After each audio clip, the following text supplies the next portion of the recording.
Welcome back to Move Better, Feel Better, the Feldenkrais Awareness Summit. And I'm glad to be back with you here on yet another day. And we're all probably more and more appreciative of our days during this time. I want to welcome you to this track that we're doing, which is on where spirituality meets physiology. And we have a wonderful speaker here with us today, Buffy Owens. Buffy has a background in massage therapy, a degree in kinesiology from CU Boulder, and she is a certified Feldenkrais practitioner, along with being a functional medicine health coach. She has a background in yoga and currently lives in Troy, New York. Thank you so much, Buffy, for being with us, joining us. Great. Thank you for having me, Cynthia. Yeah, it's been quite a little journey to get here, hasn't it? It has been an incredible journey to get here. Yes. Yeah. And you know, we haven't talked in these talks about the COVID-19 challenge, but I think we will do just a little bit of it today with this, because you're giving us a topic called the breath of resilience. Yes. So it seems applicable in a whole lot of ways. Yeah, it does. From the virus itself to the impact it's having on just our daily lives. So I know in my own life, Buffy, I've got this global issue, right, that has now become a local issue, and not in a big way yet for me and my families, except for the concern, right, the fear, and the containment that we're all undergoing. And then I have all these, my own personal issues that have been going on in terms of other related health challenges or things in my family's life. And I think you've been doing something similar. I have. It's been an incredibly intense year so far. And everything from, like you said, things that are happening globally. And I'm in the state of New York. So we've been under sheltering for quite some time, enforced sheltering.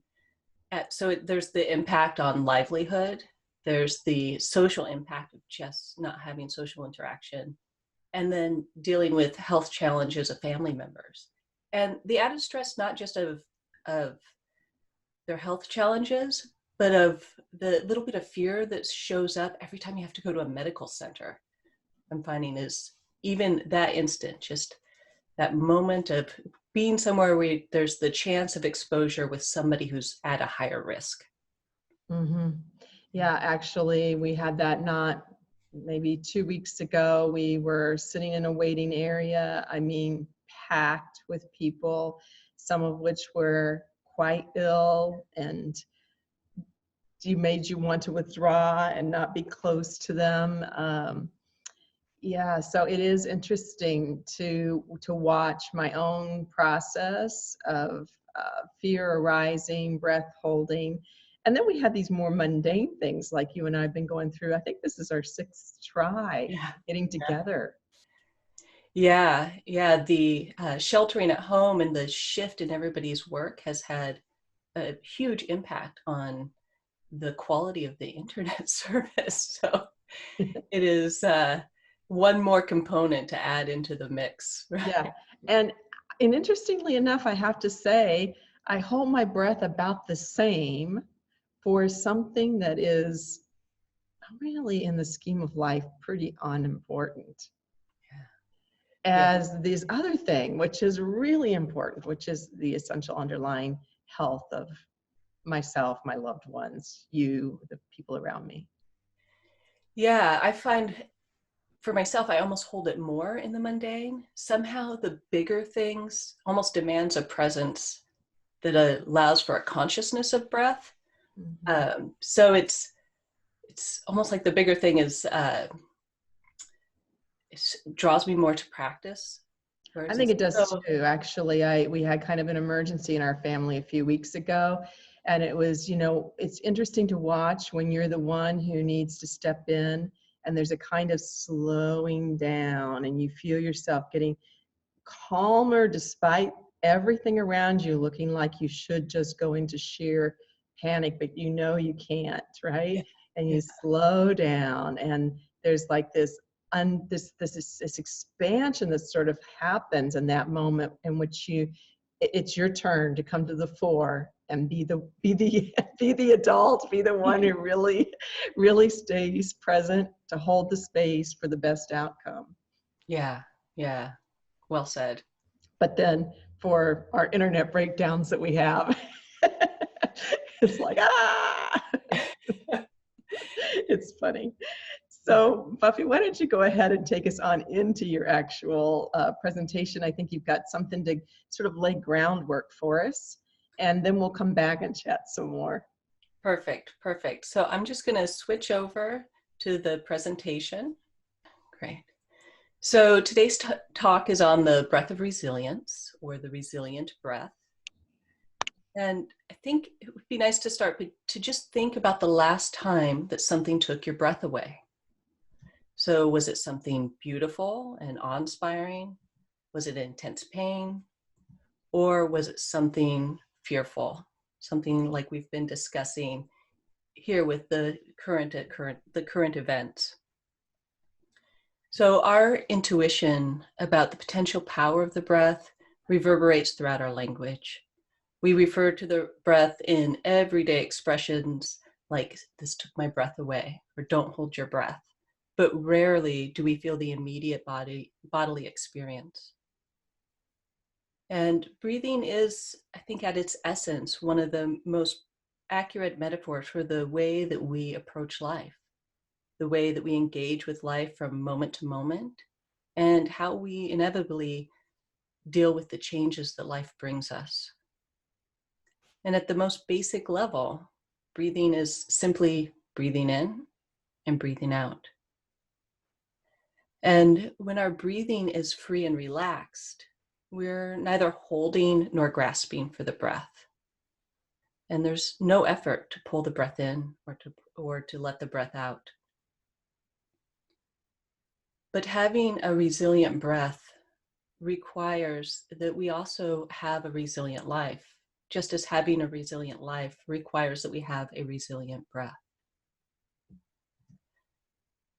Now, the breath and the process of breathing has been considered inseparable from our physical health, our well-being, and our spirit throughout the ages. So the Greek word for breath is pneuma, which means air in motion or to breathe, wind or spirit. And the Latin word for breath is spir or spur. And you can see this root word in many, many of our words today. So it's in the root word of spirit. It's also in the root word of inspiration, to breathe in. This could be breathing in the substance, the nourishing substance of oxygen and the air around us. But it can also be breathing in an idea. And then, of course, there's the letting go of breath, expiration.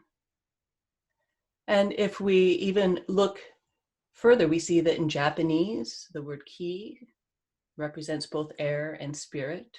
And in Sanskrit, there's the word prana, which translates as breath, but it also translates as the life force or energy. And in fact, the word prana in Sanskrit has a depth of dimension. There are 5 types of prana. And each type of prana is determined by the flow of the breath, both upward and downward, front to back and side to side. And the various aspects of prana reflect the health and well-being of our different processes, our biological processes, as well as the state of mind and our emotional health. And when we look at the use of breath or how breath relates to our well-being, we can find hundreds upon hundreds of research papers, many of which will look at how breath can be used to help mitigate disease. And often the breath is studied both alone, but also with other healing modalities. But Research also looks at how the breath can be used to slow aging or to improve our cognitive and emotional well-being. And if we take a look at the sort of deeper biological aspect of how breath really, really nurtures our well-being through every moment of our life, we'll see that our larger respiration, the breathing in and breathing out, supports a smaller respiration, the cellular respiration. And every cell in our body requires oxygen. So every cell in our body is dependent upon our breath. And most cells, nearly all of the cells, with the exception of red blood cells, actually do a process of respiration within the mitochondria. And what is interesting about the mitochondria is that it is both dependent on our ability to breathe in and breathe out, and is also directly impacted by our style of breathing.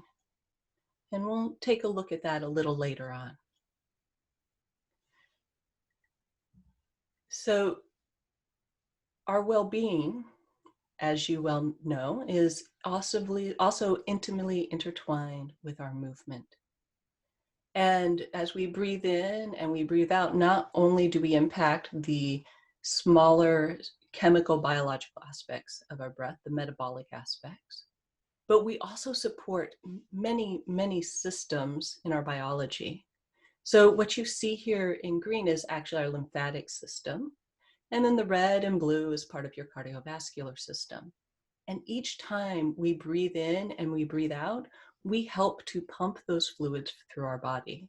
So each breath cycle helps to support the pumping of our blood, the movement of our lymph, and also the movement of our cranial fluid. So our spinal cranial fluid through the spine, up to and around the brain. In addition, when we breathe in and breathe out, everything is moving. So with each inhalation, the diaphragm moves down, and this moves the organs within our abdomen down. And as we breathe in, the diaphragm lifts, and the organs return to a starting place, we could say. They rise.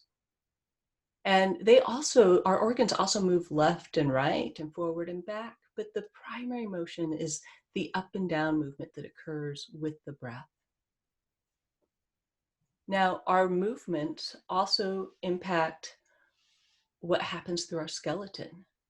So the breathing action itself allows for the skeleton to move both in the rib basket, which is probably pretty obvious, but also all along the spine, up through into the head, and even the subtle movements within the shoulders and down into the hips. So even the smallest breath can reverberate throughout the entire system. But then, of course, there's how our habits of breathing impact our bigger movements. The way that we move our shoulders, or how we reach out into the world. The movements or our habits of the movements of our breath can also impact the way that we orient to our environment, the way we look around, or turn to face something we hear. And of course, it can impact even our bigger movements, the way we walk through the world, or we dance, or we skip, or jump. Now there's a quote by Moshe Feldenkrais that says, "Our breathing reflects every emotional or physical effort and every disturbance." And in this work, in the work of the Feldenkrais method, just like in many of the other modalities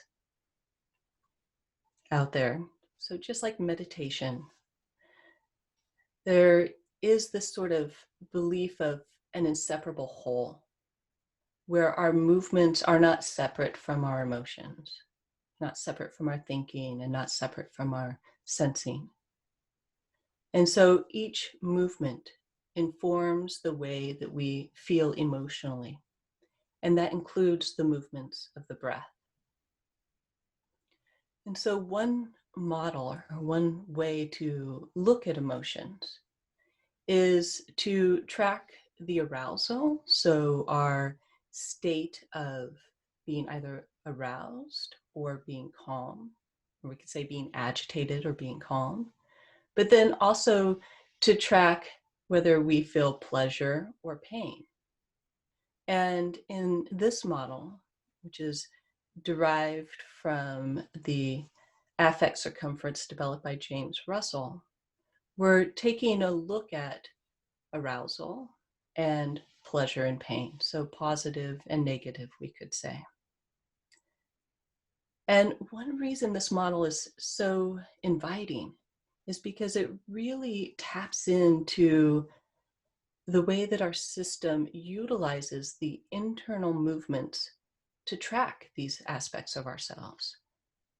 With each movement you make in the world, there's also an internal movement, and that includes the movements of the breath. And your ability to sense the internal state of the body is known as interoception. And the experience of interoception is felt as affect, which is the combination of pleasure and displeasure, and calmness and agitation. And in this model of emotions, it's said that affect is sort of our way to sense what's going on in our system, and our emotions are the meaning that we overlay on what it is that we sense. And this process involves what's happening internally, but it's also informed by everything we take in from our external world through our senses. So what we see, what we hear, what we taste. And as we'll see later on, your breath also directly impacts the state of your arousal. Very, very directly impacts the state of the arousal. So there's a strong link to the affect and to your breathing.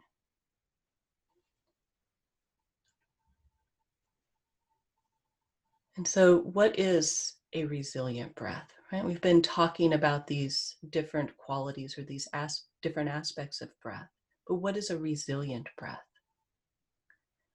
To be resilient is to be capable of withstanding shock without permanent deformation, or it's tending to recover or adjust easily from misfortune or change. So to have a resilient breath is to have a breath that can adjust easily, and a breath without permanent deformation. In many ways, cultivating a resilient breath is the key to living a resilient life.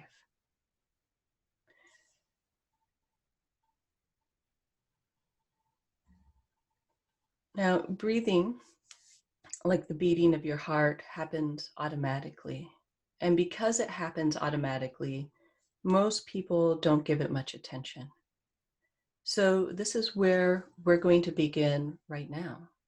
We're going to turn our attention to our unique experience of and expression of our unconscious breath. We're going to make the unconscious conscious.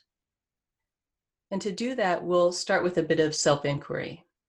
You may want a pen or paper for this, so go ahead and grab that if you don't already have it. And the primary purpose of this inquiry is to gather some insight and information on how you're breathing right now. And this is information that may be unique to this moment, or it might represent your general breathing style. Now, it's helpful to remember as you dive into self-inquiry to stay with a sense of curiosity and inquisitiveness, rather than a desire to get it right. So there are no right answers. There's only what you experience and what you observe.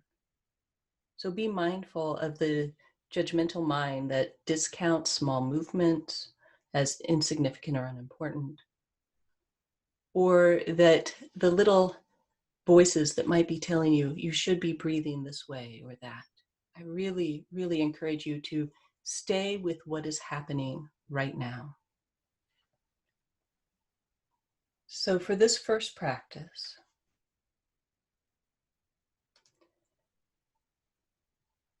we're going to begin by observing the frequency of the breath. So I invite you to find a comfortable position. You can do this with your eyes open or closed. And just take a moment to observe your breath. And see if you can observe your breath without changing it, without adding to it or constraining it. And then in a moment, I'm going to ask you to start to count your breath. So you can choose whether you count each inhalation or each exhalation, but to choose one, and then to simply count the number of breaths you take in a given time.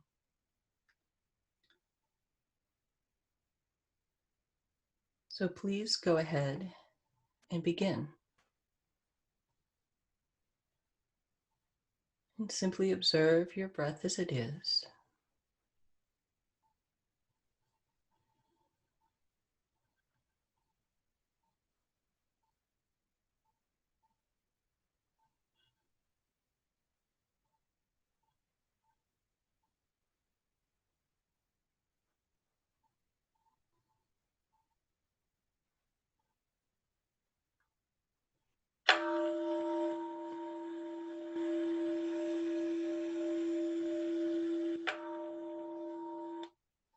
Now please stop counting and double the number that you counted.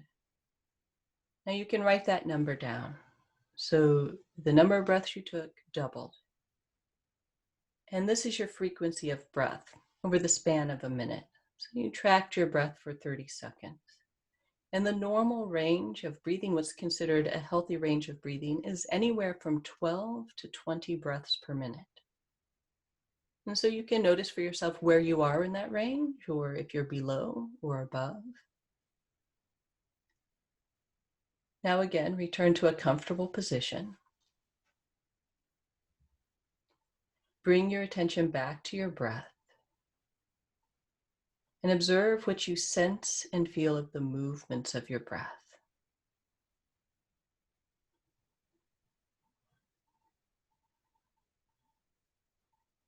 And when you're ready, pause your breath and hold it for a count of 5.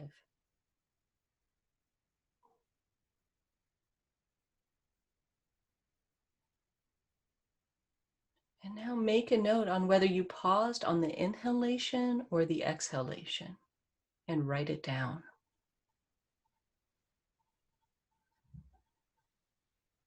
So now let's explore the phasing of the breath. So again, bring your attention back to your breath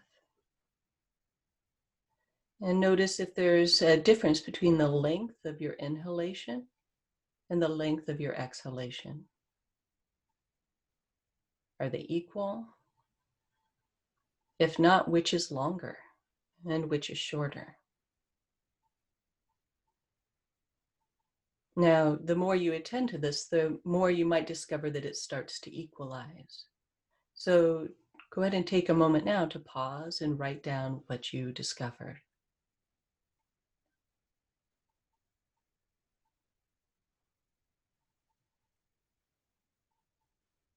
Now, one last time, please bring your attention back to your breath.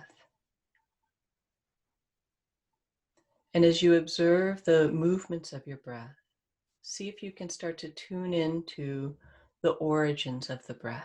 Where do you feel the very first beginning of your inhalation? Where do you feel the very beginning of your exhalation?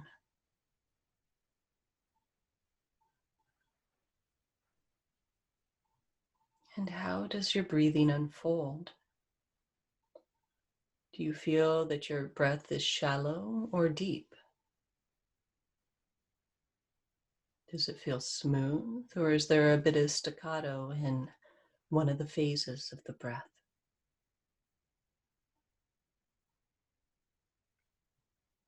Great, now let that go and please write down and describe the quality of your breath. So write down what you discovered about the depth, about the origin. Great. So now you have a glimpse into your style of breathing. And again, this might be simply how you're breathing right now, or it might reflect a greater picture. So keep these notes handy. You might want to reflect back to them as we move through the remainder of the talk. And you might also want to keep them handy so that you can compare what you experience now to what you experience later on, maybe later on today, or perhaps after an awareness through movement lesson. So you can use this information as a baseline and use it as a resource to discover what changes over time. So let's take a little closer look at what happens with the breath. As you probably know, breathing is both involuntary or autonomic and voluntary, meaning it's under our conscious control. And I think that it's probably this dualistic aspect of the breath that strengthens its connection between respiration and spirit. Right? This idea that something is both out of our control and within our control at the same time. So, as I mentioned, breathing is autonomic and it falls under the domain of the autonomic nervous system. And that's a good thing, right? That involuntary aspect of the breath allows the breathing to occur while we're sleeping, while we're thinking, while we're talking, while we're busy doing other things.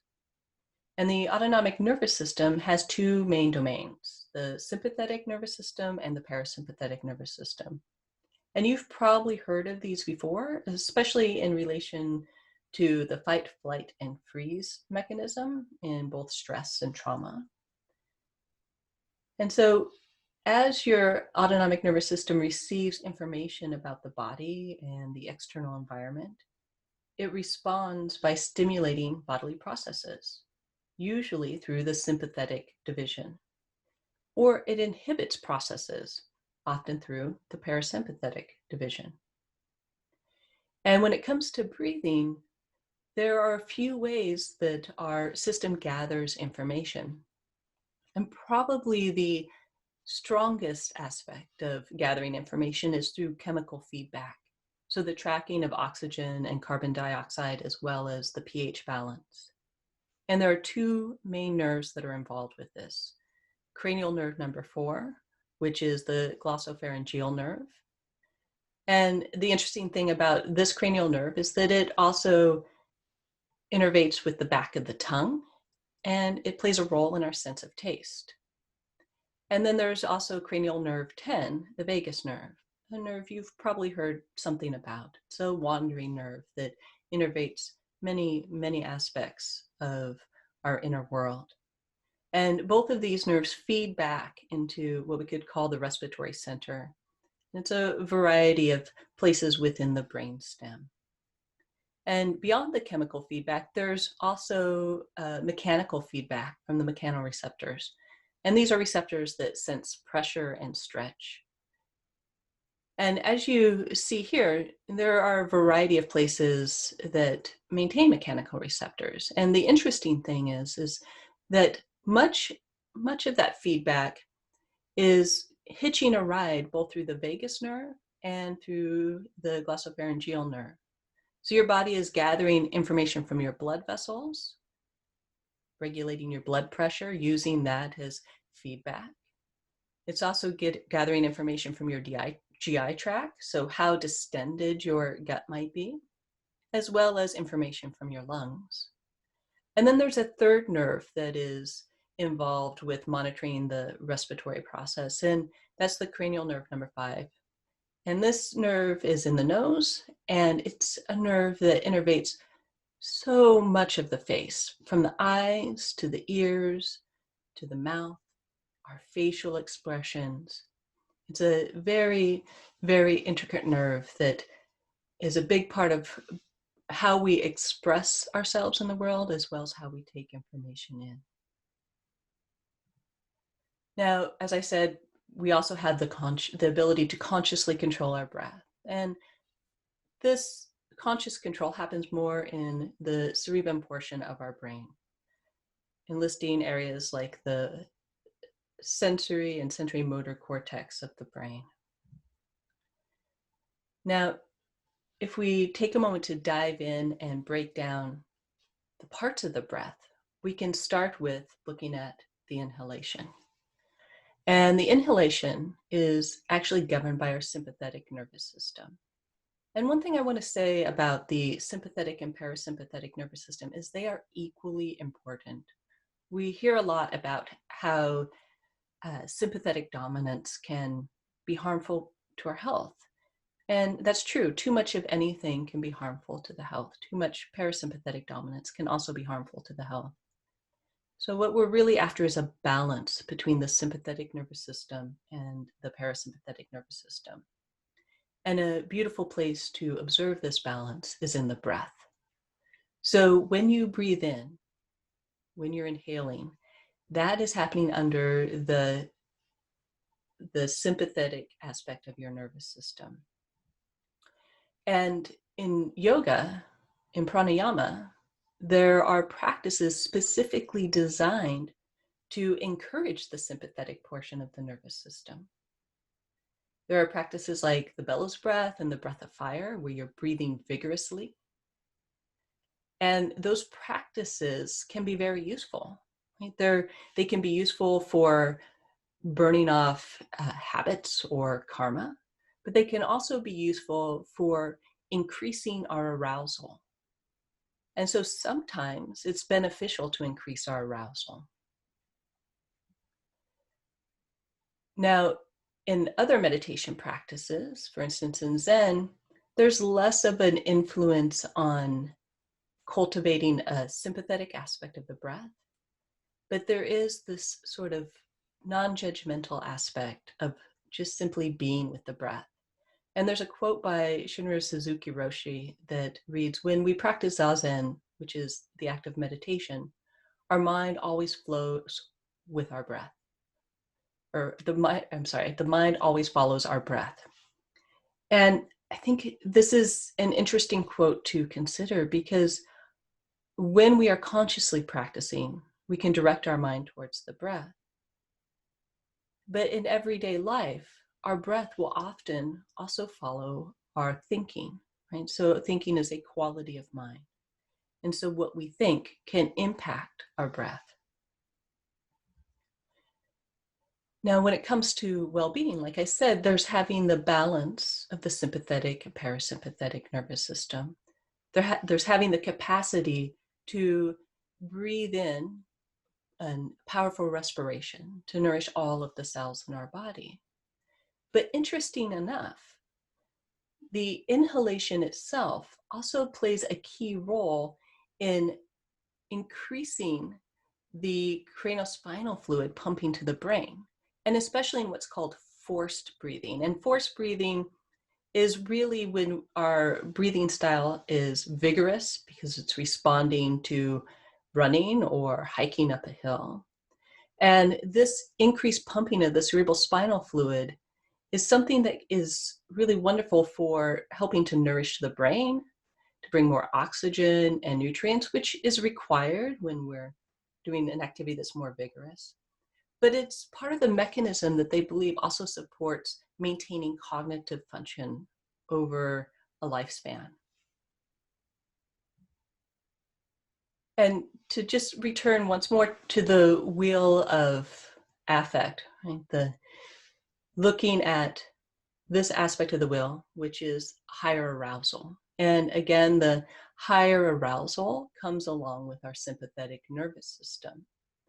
And so we can have higher arousal in a state of pleasure. We can be alert and excited, elated, happy. Higher arousal would also be part of having an orgasm. And then there can be the unpleasant high arousal. So feeling nervous or stressed or panicked.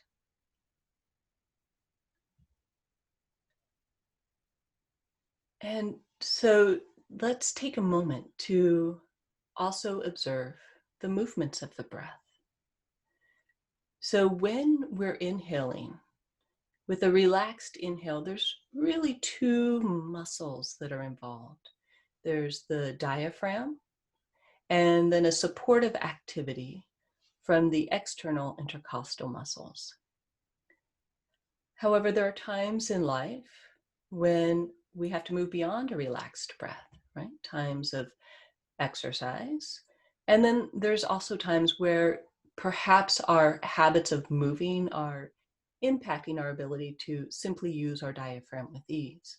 And so there's a whole variety of other muscles that support the movements of our breath. So there's the diaphragm, the external intercostal muscles, and then you'll see there are muscles that connect in the neck, the back, muscles that connect to the ribs all the way to the shoulders, and even muscles that connect in the front to the chest. So let's take a moment and take what we've learned and see what we can discover about ourselves. So reflect back on your notes. Just notice, did you hold your breath on the inhale or was it the exhale? And let's see if we can feel what a chronic hold on the inhalation might impact in our movement. So again, find a comfortable place to sit. And then exhale completely. And with your next inhale, breathe in as much as you can and really expand your chest. So see if you can use some of these supportive or secondary breathing muscles where you really feel the expansion of the chest. And then hold that. And see if you can hold the chest in this expanded state even as you breathe in and you breathe out. And just notice what that feels like. What does that do with your emotional tone? What's your feeling of your depth of breath? And as you maintain that holding, maintain that expansion of your chest, start to slowly reach your arm out and up. And just notice the comfort in your shoulder. So notice the quality of your movement. And then let that go. Release that. And again, a few times, raise your arm forward and up. And see if you can discern how it's different.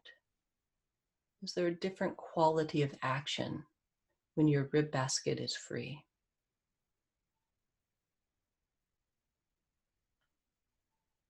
And so we can take our time to practice and observe how our patterns of holding might be subtly informing the way we move through life.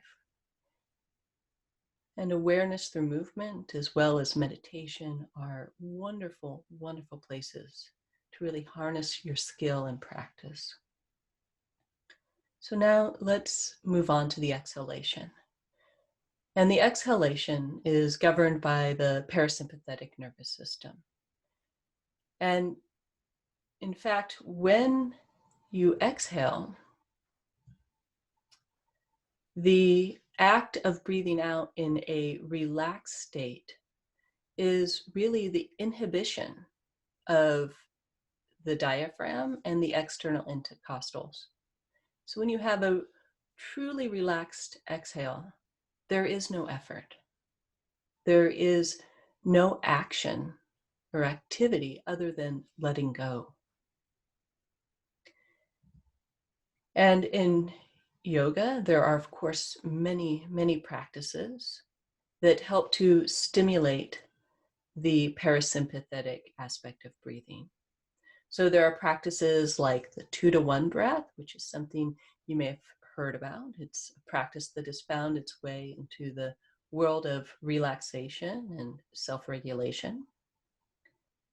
And then there are also practices like alternate nostril breathing. And in fact, you'll find lessons in awareness through movement that weave both of these styles of breathing into the lesson itself. And if we look at the world of Zen, then we'll see that there's definitely an emphasis on staying with the exhale. And one of my favorite quotes about the exhale in Zen is, if you exhale smoothly without even trying to exhale, you're entering into the complete, perfect calmness of your mind. I think this beautifully represents the relaxed breath, right? That in that moment of a relaxed breath, there is no trying. It is simply a letting go of effort.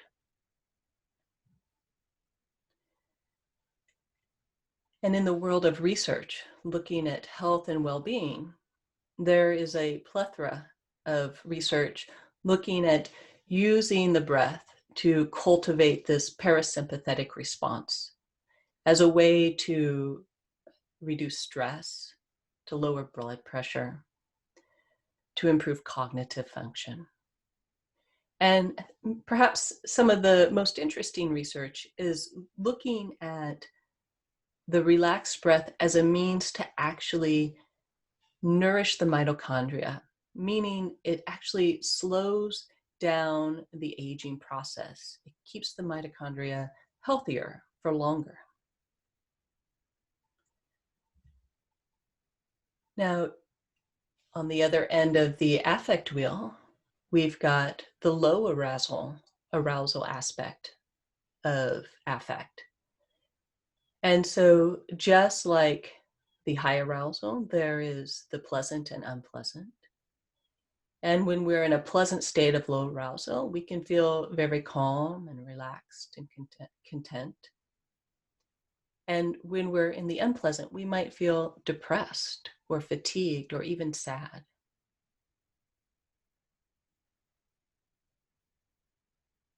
And so having this information can be useful in a variety of ways. It can provide us a window into self-awareness, and it can also give us some tools to create a conscious shift in the state that we're in if we want to. Now, let's take a moment to look at the movements of the exhale. And you'll notice that the movements are, to some degree, following the same rhythm of that of the inhale. And of course, this is because with the relaxed breath, there's the activation of the muscles, and then there's the inhibition or deactivation of the muscles. But much like the inhale, there are supportive muscles or secondary muscles that can help us to exhale more vigorously. And so those muscles, again, are found in the back.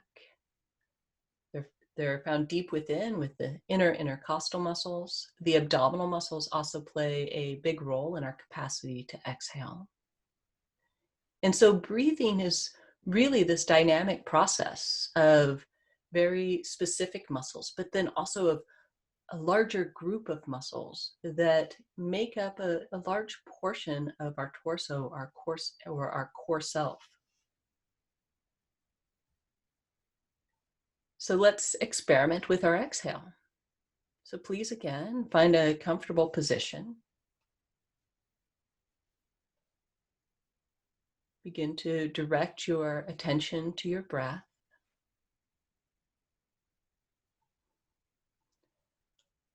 And allow your breath to settle into your exhale.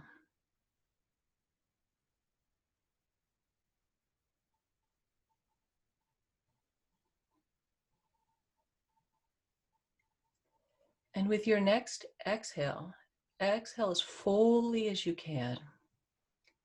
And see if you can really allow your rib basket to soften and sink and pull together. And maintain that contracted aspect of the rib basket. And notice what you feel. Maybe you feel the tightness in your abdominal muscles. Maybe you feel the activity in your ribs, the muscles in between. But what do you feel of your quality of mind? The types of thoughts that are passing through your head? What do you feel of your emotional state? And again, if you maintain this contracted release of the breath, and you allow the act of breathing to continue, what do you notice of the depth of your breath? Or the places and spaces that the breath goes, the movements of the breath?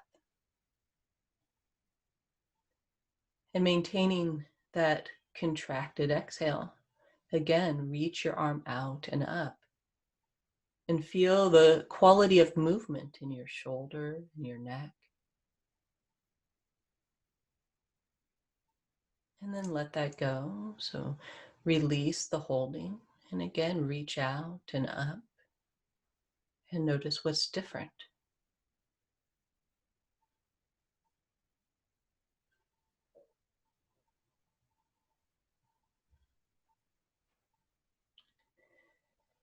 And so a resilient breath is a perfect dance between the sympathetic and parasympathetic nervous system.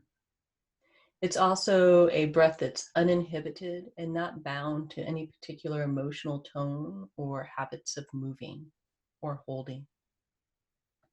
So to improve our breathing is not to impose a style of breath. It's not to impose something we think the breath should be, but to return to a way of breathing that can be calm and regular, that can be flexible and spontaneous. And adding any contrived method of breathing may only serve to obscure the breath. So instead, I invite you to focus your efforts in such a way that you can cultivate a resilient breath. I invite you to explore awareness through movement or to settle into a bit of meditation. All right, and that is it for the presentation. So first, I just want to say what a beautiful presentation, Buffy. Just gorgeous, and it reminds me, I've had a crush on you now for a few years. What I really had a crush on is not so much you, because I hardly know you, but your approach to your work and the beauty of how you get to express it through your artistic nature. Those slides are an opening in and of themselves, the way you've created them. The slides create an opening, and it's very, very lovely. And then you're very thorough. So that combination of artisticness and thoroughness is, I find, a little bit unusual for a lot of people. So just, want to express my admiration for that. And thank you for the time that you put in to give us that quality presentation, is because that was some time. As somebody who does presentations and slides and really takes my time to put them together, that was some time you put in on our behalf. So thank you so much for that, because it's a gift. It's a real gift for all of us. Oh, thank you. Thank you. Well, I do admit there is a part of me that likes putting those things together. Yeah, I know. When you're a creative person, you do like putting things together, and it can be both and. Yes, yeah. Both and, yeah.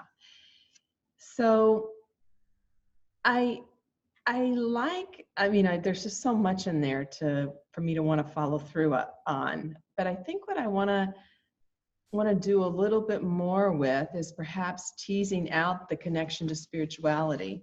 Yeah. You started us out with a slide that talked about the origin of the word breath, and of course, in the Judeo-Christian creation stories, God breathes pneuma, breathes life into us, and and the translation for the word related to Holy Spirit has to do with the word breath. And in Sanskrit, I know you've studied it quite a bit, so tell us how you would. Yeah, well, I think, in many ways there is that sort of thread that weaves all of the faiths, right? That there's this aspect of breath, and there are gods of breath, right? So that vital life force that comes into us, and it's It's such a beautiful representation, I think, of the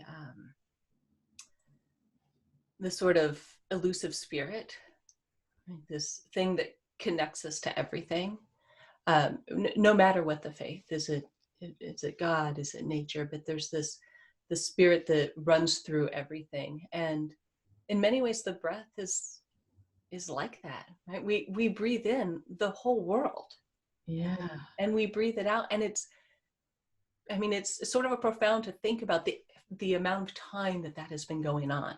absolutely. Absolutely. And of course it's also what we're concerned about right now is that we breathe in the whole world and we breathe it out. Yeah. It's an interesting Yeah. dichotomy of life arising. So this is our topic, right? It's an Yeah. interesting dichotomy of life arising and life not arising, life leaving.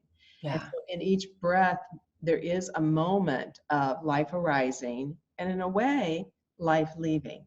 Yeah. So there's a constant sort of cycle of which we're involved in this mortality Yeah. experiment or adventure or whatever in the world it is. Yeah. And in Buddhism, so my primary practice is Zen. And in Buddhism, there's this aspect of living and dying in every breath. Right. And so how to be with death and practice being with death in every breath. And I think it's a beautiful practice. Mm-hmm. Not always easy, but No, definitely a beautiful practice. yeah. Yeah, and so we also have this word inspire, right? Inspiration, inspire. I often think of creative process as being one of the most spiritual things that human beings do, because in the creative process, it seems that many of us are doing that thing, which is to try to make sense out of life. Yeah. Yeah. And also, I think in the creative process, it's that making sense and then that moment of letting go where you're just in the flow of the process. So it's Mm-hmm. almost like the creativity is being breathed through you. Right. We often will say we don't know exactly where it came from, but you hit a place and then it just happens, right? It Yeah. just happens. Yeah. Yeah. Yeah.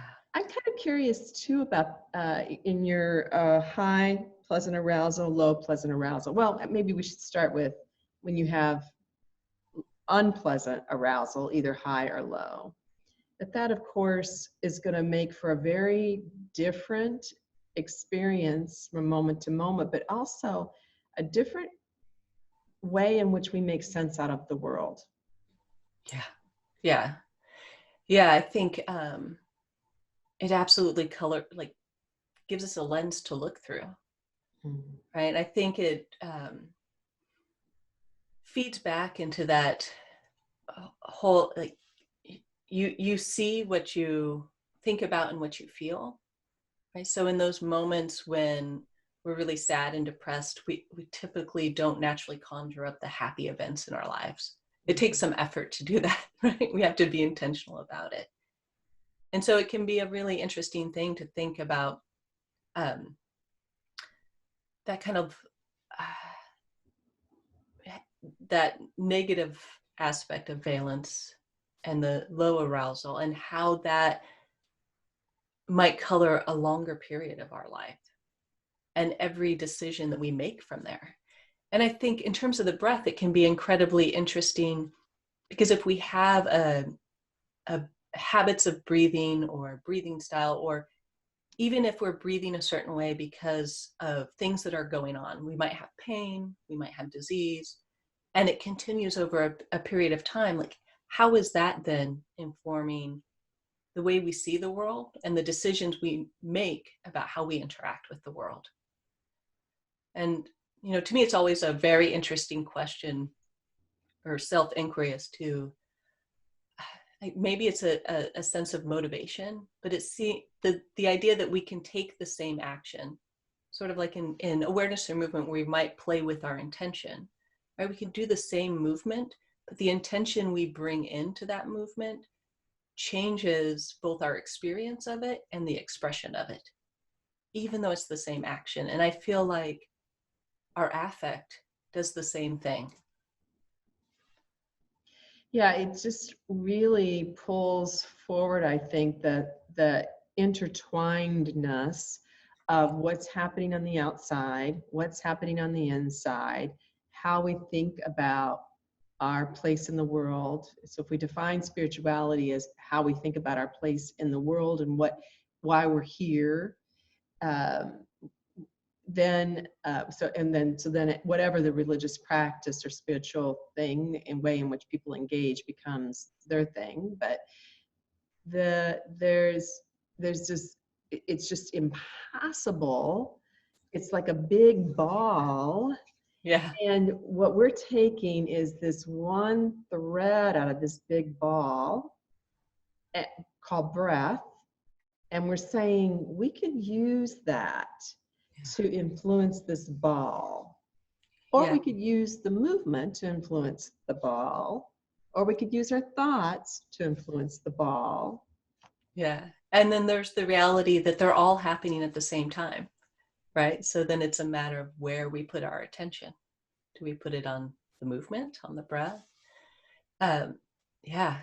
Yeah, I think that's really beautifully said, that picking out that one thread to play with how we might want to change the ball or inform the ball. And, I do want to add one thing to that too, which is, um, I think we also need to be mindful to not push away the negative, that having the low arousal and having the even the negative low arousal or the negative high arousal, it's part of life. It's part of the joy of the experience of life. And so many of us can try to push that away, right? Like we want to feel good all the time, but it's a necessary part of um, living a full life and of having a resilient breath, right? If our breath is never challenged, then we don't really have a resilient breath. So, part of being able to maintain resilience is also having a whole spectrum and variety of experiences. And without that, we lose our ability to respond. Mm-hmm.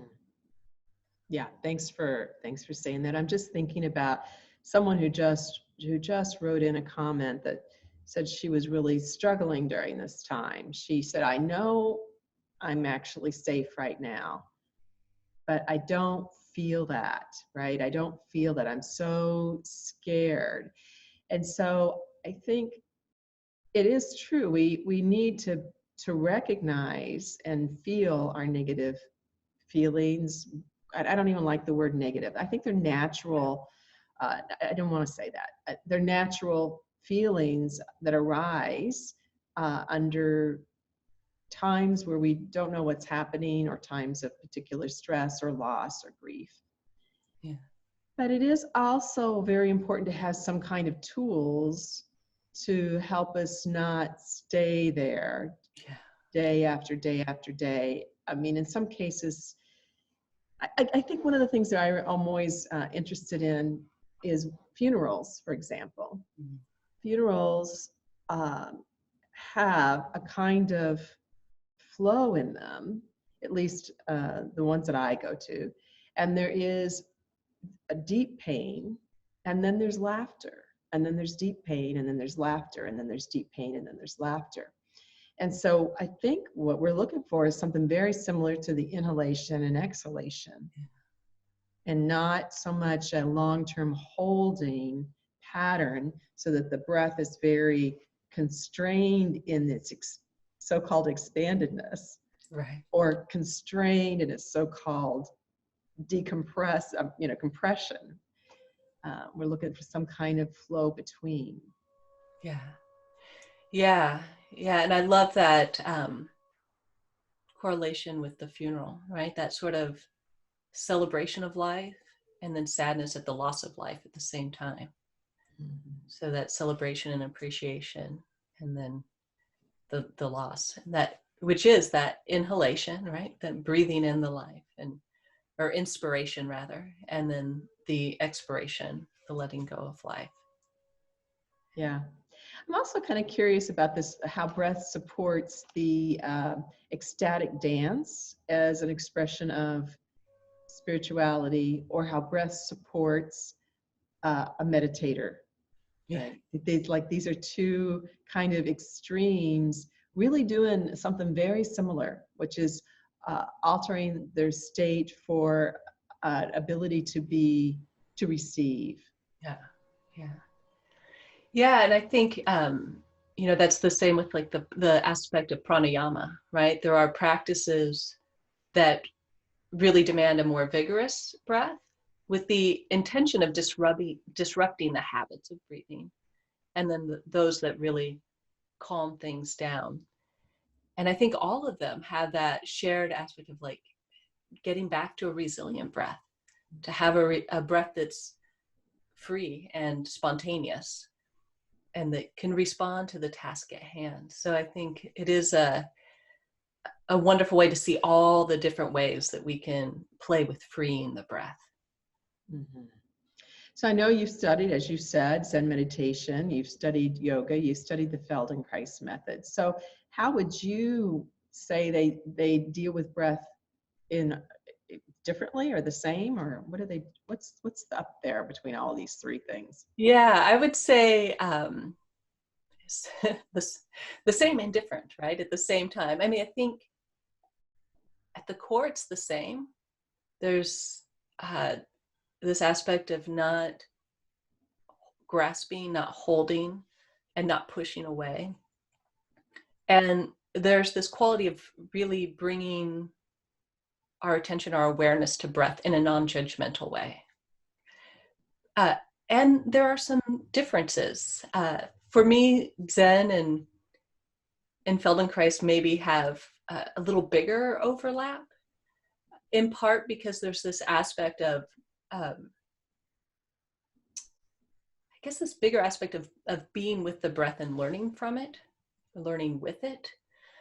And at the same time, with an intention to not be caged in by the breath, right? And to have this sort of multitasking of self-awareness where we are attending to the breath, but in the act of attending to the breath, we can become more aware of what's happening with our mind.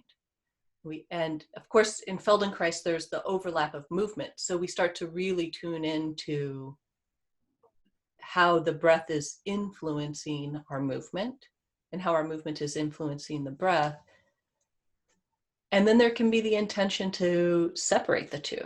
Right? Some of the Feldenkrais lessons are really differentiating some of these sort of secondary breathing muscles from the act of having a relaxed breath sort of happening underneath. And I think, that movement aspect is perhaps what separates them. But at the same time, in Zen, there's sitting meditation, and then there's Kinhin, which is walking meditation. And so every meditation segment is set up with sitting and then walking and sitting and then walking. And then there's the way that we just bring mindfulness or meditation into our daily lives. So I think there's some really big overlap there, but I also think they just really inform each other. Like for me, the Feldenkrais method has really informed and maybe even transformed my meditation practice. Like there's a depth and richness there that I didn't experience before. And I think if we bring yoga into it, it is also sharing a lot of the same components. I mean, pranayama, the aspect of a pranayama, and even preparation for pranayama is the asana. So the actual yoga postures that we might think of when we think of a yoga class. And a big part of that is freeing the tensions in the body so that we can have a free breath, so that we can open up the gateways to receive prana. And maybe one thing that really distinguishes the yogic practices is that there's a depth of using the breath for healing as well as spiritual practice, right? So prana is an intricate part of the Ayurvedic medical system. And so that maybe is expanded beyond the walls of what we think of in Feldenkrais or even in Zen. there's not necessarily that sort of medical or healing aspect that we take into consideration overtly. Not that it doesn't happen, but it doesn't happen overtly. Yeah, thank you. I appreciate that. I think that's helpful for all of us who are exploring one or more or all of these things. And there's probably a good number of people that are doing at least two of these approaches. So it's good. Buffy, I think you have a little giveaway for us, for those of us who might want to continue to explore with you. I do. So I have a giveaway called Cultivating a Resilient Breath. And with that little bonus, the little giveaway, you receive an ebook, The Resilient Breath. You also receive a handout of kind of condensed versions of a journal I've been working on called the Somatic Insights Journal. So that little wheel of affect is in that journal. It's something I use a lot myself and use with my students. And then there's also a series of guided audio practices. So there's a full awareness through movement lesson, and then two, what I call attuned to awareness practices. So they're shorter practices to support the learning from the awareness through movement lesson. That's fabulous. Thank you so much. So you just need to look down below the video, down, and you'll see a nice little link there for you to click on, and you can get that fabulous information from Buffy and start working with your resilient breath in a little more depth way than we can do here today in about an hour. Buffy, is there some quote that you are finding inspiring in your life right now that you could maybe share with us? There is. And I'm going to grab it so I don't botch it, because I did botch one of the quotes in the presentation. And it's a quote by Mark Rees. So I'll just read it to you. So Mark Rees is a Feldenkrais practitioner trainer who's now left this plane. Yeah. Yes. And so it comes from a short article he wrote called Breathing. And it reads like this: together with the beating of the heart, breathing is life's most continuous muscular action, sustaining us from birth to death. The connection between spirit and respiration reflects how closely breathing is associated with the essence of life. And I think you pretty much just summed up the entire talk in a couple of sentences. But that is a quote that has been sort of lingering in the background with me for at least the last 3 years. So for a little while. Mm-hmm. So for you, would you say then that people could just begin some of the things that you've shared today in noticing breath, timing, what moves, what doesn't move? Yeah. How would they take that and make it a little more usable in their life?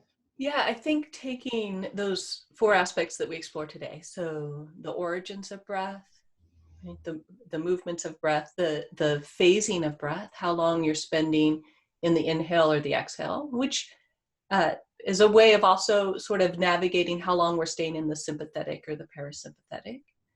And they could start to experiment with that, with also this awareness of more themselves. So it could be more themselves physically, but also to notice those changes that happen in thinking, that happen at the basic level of affect or emotions. And I think when we start to bring our awareness to those things, all of those things, it really changes how we engage with life, how we interact with others, and how we interact with life itself. And so it provides that opportunity to start to, I guess, tap into the essence of life, our essence of life, and how we're living it. Yeah. Thank you. Thank you so much, Buffy. I appreciate having you here a great deal. And I want to encourage people to, of course, to look down below and grab Buffy's giveaway so that you can continue to work with breath. If that's what calls to you right now, it probably does, or you wouldn't be tuning into this talk. And then just to remind you to continue to check out all the other opportunities that we have available, which is quite a lot. So you can enjoy those and also tune in for the panel discussion.